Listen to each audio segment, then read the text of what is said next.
أنا اسمي سيد العزة من مخيم عايدة للاجئين. آه، هنا أنا بحب أحكي لكم عن قصة صارت معي قبل 5 سنوات مع لما تصاوب ابن عمي. لما تصاوب ابن عمي وكان عمره 14 سنة وأنا كان عمري 15 سنين. لما تصاوب كان يلعب معانا كلياتنا احنا الأولاد الصغار. كان نلعب على البلكونة تاع دارنا. كنا نلعب لعبة موجودة عند الكل، الفلسطينيين بيعرفوها، اسمها الجيش والعرب. كنا نلعبها فريقين. أنا كنت مع العرب، وأختي وابن عمي اللي تصاوب بقوا هم الجيش. كانوا حاملين أسلحة بلاستيكية.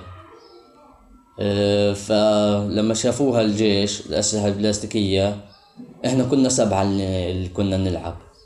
فلما شافوهن صاروا يطخوا علينا 7 طلقات طخوا علينا إحنا كلياتنا. طمنا على الأرض ما عدا هو، ابن عمي الوحيد اللي ما طملش. فصار يجري لحاله وإحنا لحقناه زحف. فأخته حكت له إنه أنت مجروح، قاعد بتنزل دم. فاطلع على الجرح وصار عنده زي حرق في جسمه. فحط ايده على بطنه وصار يجري. فوقت ما نزل لما نزل عن الدار بده ينزل على الدار، بكت امه. كانت امه جاية. فلما شاف امه، شافت انه متصاوب، كانت جاي في تاكسي. خلت التاكسي يوقف واخذت ميراث بسرعة وراحت فيه على المستشفى. وكلياتنا لحقناهم طبعا، كل العيلة اللي لحقتهم واصحابه بكوا هناك كمان. في المستشفى صارت هناك مشكلة. كنا تعين المستشفى لما يجي الدكتور ويوافق لكم انكم تدخلوا وتسووا له عملية، احنا بندخلكم. بس الحين ممنوع عشان الدكتور مش هنا. فاضطرينا ان نستنى، وابن عمي مجروح.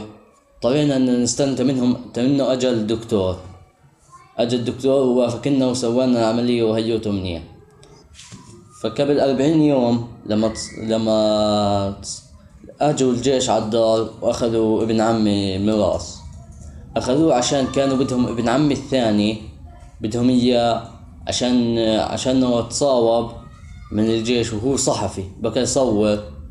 والجندي طخه واجت في تحت عينه بالضبط، اجت المطاطة. فتصاوب وهالحين هو وما كانش في الدار، واهله بيعرفوا انه اذا كان في الدار راح يجوا ياخذوه، مش راح يهتموا وين مجروح هو، راح يضربوه ومش راح يسألوا عليه.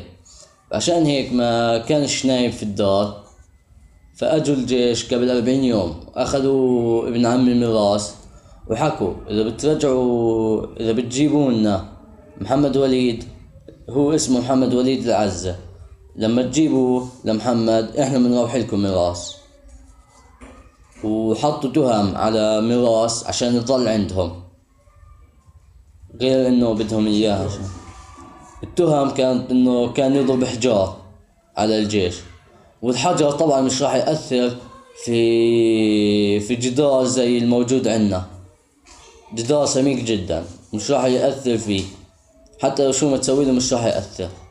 انا مشاعري من جوا اني كنت حزنان، بحزن لما اصير احكي في القصة، بشعرش بالامان، بتوتر وبصير خايف. اذا اجاني اي واحد عنده القوة والسلطة انه يغير في اي اشي، انا بوجه له رسالة انه يحرر كل الاسرى ويسوي دولة فلسطين مستقلة. وانا مش مهتم ان نعيش مسلمين مسيحية يهود مع بعض، مش مشكلة. المهم نكون نعيش بحرية وبسلام وكرامة.